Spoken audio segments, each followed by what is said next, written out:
Bienvenue à toutes et à tous, je suis Marius, j'espère que vous allez bien. Alors bien évidemment, je vais vous parler du dernier pay-per-view de l'AEW, Full Gear. Et franchement, c'était un très bon show. Honnêtement, ces temps-ci, l'AEW déçoit rarement. Ouais, je veux dire, il s'améliore et c'est vraiment cool à voir. Tout n'est pas parfait, parce que la perfection n'existe pas bien sûr, mais franchement, je prends vraiment du plaisir. Et puis la carte, elle m'emballait de ouf, donc comment dire non à ça? Par contre, vous voyez probablement à mon visage que je suis assez fatigué. Oui, c'est le cas, parce que je n'ai pas beaucoup dormi cette nuit.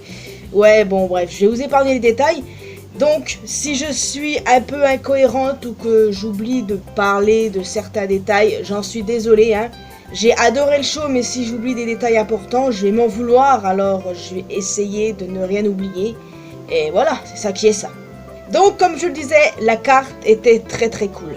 Et c'est de ça dont nous allons parler. Vous savez, à chaque fois, je skip la 0 hour. Parce que pour être honnête, j'ai pas tellement envie d'en parler. Par contre, la seule chose que j'ai à relever par rapport à ça, c'est d'où tu fous Deonna Purrazzo là-bas. À quel moment tu mets cette meuf en pré-show? On va me dire, mais Marius, arme-toi de patience. À chaque fois, tu dis qu'il faut être patient. Oui, mais bon, à force, hein, y en a marre. Je peux pas accepter. Et en plus, elle a perdu. À quel moment c'est censé être normal? J'espère que ça va vite changer, ça. Parce que j'aime pas du tout ce qu'ils font d'elle. Enfin bon, voilà, maintenant, on peut directement rentrer dans le vif du sujet, la carte principale, en parlant du premier match du show pour les titres par équipe. Private Party ont conservé leur titre face aux Outrunners, à la House of Black et à The Acclaim. Pour le coup, c'était logique. Je ne voyais pas Private Party perdre, vu qu'ils ont gagné les titres le mois dernier. Et honnêtement, s'ils avaient perdu, j'aurais ragé. Mais je m'inquiétais pas à ce sujet pour le coup. Par contre, chose intéressante à relever, il y a des petites tensions entre Caster et Bowens. Et je pense que la tag team va pas tarder à imploser. À voir ce que ça pourrait donner en solo, pour le coup, chacun de leur côté, je ne sais pas. Je suis pas tellement emballé de les voir en solo, mais bon, je ne suis pas fermé à l'idée. Mais en tout cas, voilà, j'adore Private Party, je suis contente pour eux, mais c'est quand même le match que j'ai le moins apprécié. Et pourtant, avec Malakai Black dans le lot, j'aurais pu kiffer à fond.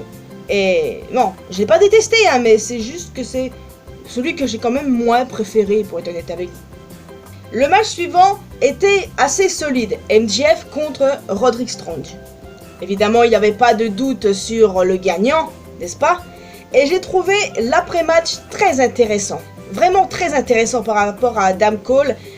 Effectivement, j'avais dit il y a quelques temps de cela que je ne trouvais pas cohérent ce qui se passait entre Adam Cole et MJF, qu'ils avaient échangé leur rôle de heel et de face. Enfin, voilà, j'en avais parlé dans une précédente review. Mais bon, au final, ils essayent de se rattraper, donc saluons l'effort, même si ça me plaît pas des masses. Et je vous avoue que je ne suis quand même pas à fond dans la rivalité, mais encore une fois, j'ai trouvé l'après-match intéressant, donc à voir ce qui va se passer ensuite. En tout cas, voilà, MJF est excellent sur le ring, et il montre qu'il est capable de faire de bons matchs face à des adversaires solides comme Roddy. Le match suivant pour le titre TBS Mercedes Moné contre Chris Statlander.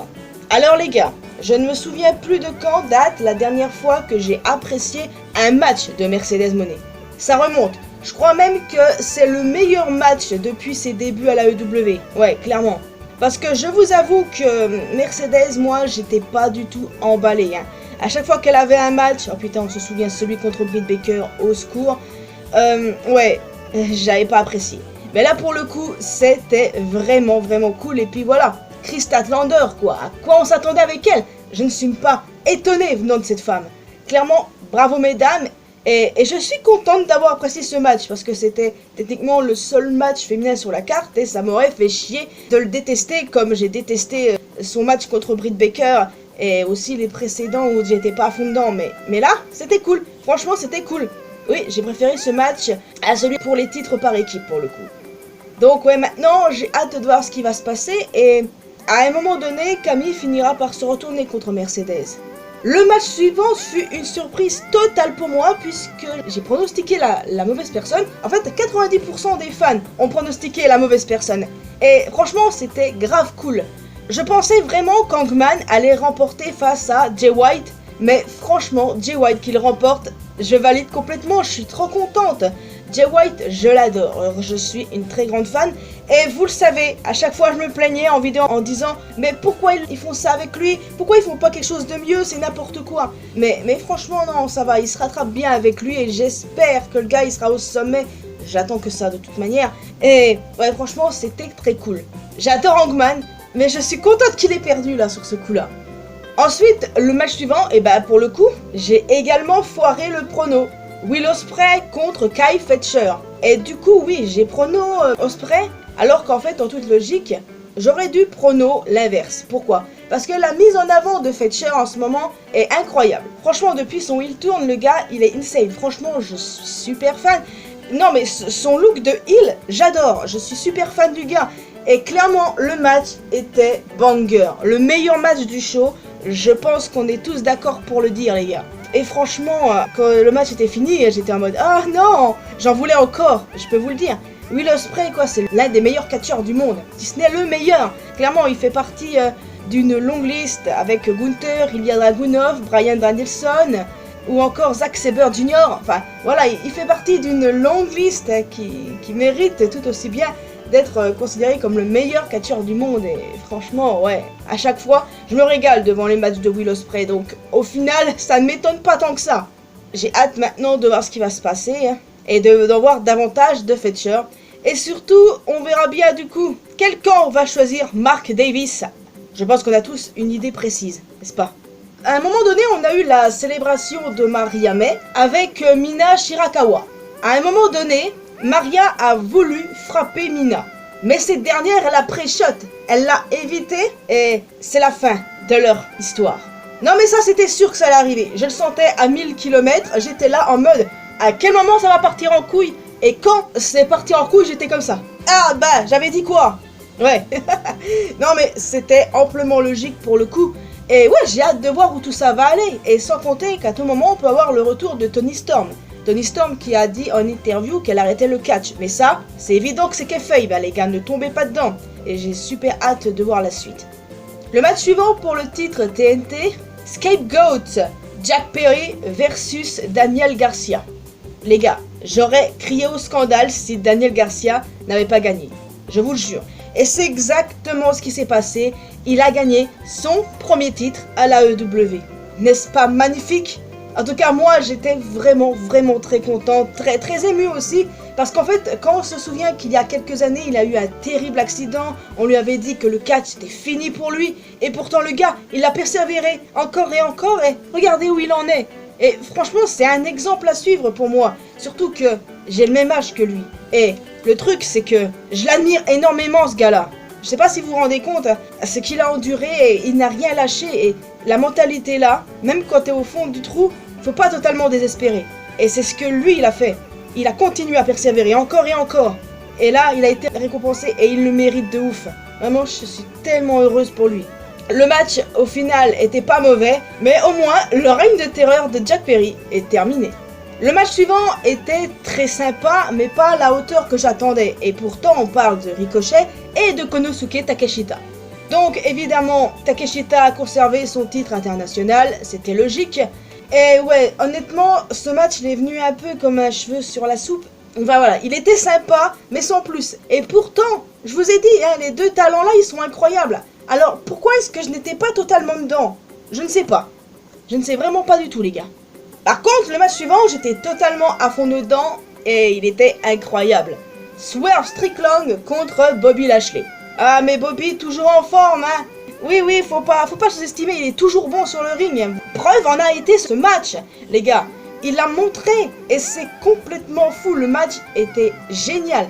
Alors évidemment, il a battu Swerve, c'était logique, il n'allait quand même pas perdre. Mais voilà, c'était la seule chose à faire. Et après, l'après-match, Prince Nana qui prend cher, évidemment, ça fallait s'en douter.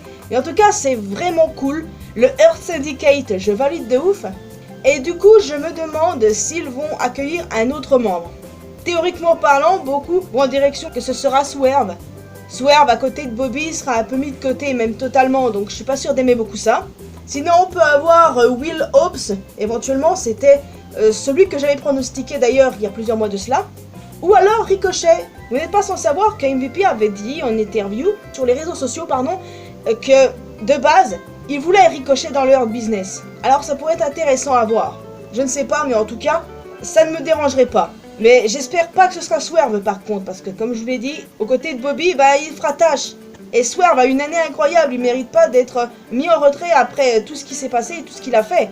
Non, j'espère pas que ça se passera comme ça pour être honnête. Et enfin, il est temps de parler du Main Event pour le titre AEW, Jon Moxley contre Orange Cassidy. Le match était très cool. En fait, il y a beaucoup de gens qui n'étaient pas vraiment emballés par ce match parce que la dernière fois que les deux se sont affrontés, les gens ont pas trop aimé. Mais pour être honnête, j'ai beaucoup aimé. J'adore les deux catcheurs, j'ai une grosse préférence pour Orange Cassidy bien évidemment, mais voilà, tout ce que je peux dire c'est que j'ai bien kiffé le match et évidemment, comme on s'y attendait, Mox a conservé. Cassidy n'avait pas une seule chance, surtout avec le BCC qui traînait dans le coin, oui. Et après le match, c'était le chaos total. Alors, t'as eu Mox qui a tenté d'étrangler Cassidy, Yuta qui est venu. Après, il y a Hangman qui est venu avec une chaise pour frapper Yuta dans le dos. Va savoir ce que Hangman foutait là. Ils ont fait un face-à-face avec Mox. Ensuite, Christian Cage est venu pour pouvoir encaisser son contrat de match pour le titre. Mais après, Hangman il est parti. Jay White est arrivé. Après, il y a les autres membres du BCC qui sont arrivés. C'est littéralement parti en couille à la fin avec Darby qui a causé un accident de voiture. Ce gars-là, il est complètement fou dans la tête. Oh my god. Vous savez, en général, quand Darby fait ce genre de conneries, moi je suis en mode oh pitié, ce gars-là, il va lui arriver des bricoles. Mais je ne sais pas pourquoi sur ce coup-là, j'ai kiffé ce qui s'est passé. Pourquoi j'ai kiffé? Je sais pas. Genre, qu'est-ce qui m'arrive? En général, j'étais un peu plus dur avec la EW ces temps-ci, et pourtant maintenant, non, plus du tout. Qu'est-ce qui se passe-t-il? Qu'est-ce qui m'arrive? Je sais pas, mais c'était vraiment kiffant. Et il y a beaucoup de gens qui n'ont pas apprécié cet après-match. Et je peux vous dire que je vois pas ce qu'ils leur reprochent en fait. C'était génial. Bon, évidemment, Darby qui fait encore des choses de malade mental. Mais bon, on a l'habitude depuis le temps. Non, mais franchement, c'était cool. Et j'ai hâte de voir ce qui va se passer. Parce qu'avec tous ces acteurs impliqués là, il va clairement se passer quelque chose. Darby, Hangman, Jay White et Christian. Clairement, j'ai hâte de voir ce qui va se passer. Ça me hype de malade. Vous pouvez pas savoir à quel point je suis hype. Voilà pourquoi j'aime autant le catch les amis, donc au final ce show était juste génial, j'ai adoré ça. Alors oui évidemment tout n'était pas parfait, mais techniquement aucun match n'était mauvais, ça c'est clair à 100%. Alors qu'en général t'as toujours un match qui se démarque et qui n'est vraiment pas bon du tout. Et là franchement, agréable surprise que même le match féminin était incroyable. Franchement, je ne suis pas du tout déçu. Et on avance au niveau des storylines, des rivalités, franchement c'est agréable et j'ai hâte de voir où tout ça va nous mener, j'ai vraiment hâte. Donc voilà les amis, je vais vous laisser ici, j'espère que vous avez apprécié cette vidéo. Alors n'hésitez pas à me laisser un commentaire en me donnant votre avis sur ce show, qu'est-ce que vous en avez pensé? Quel a été votre match préféré, celui que vous avez le moins aimé? Parce que très honnêtement, celui que j'ai préféré c'est clairement le Ospreay Fletcher. Et celui que j'ai moins aimé, c'est pour les titres par équipe. Mais voilà, comme je l'ai dit, le show était super, aucun mauvais match, il n'y a pas une note en dessous de 5. Rappel, je note ça sur 10.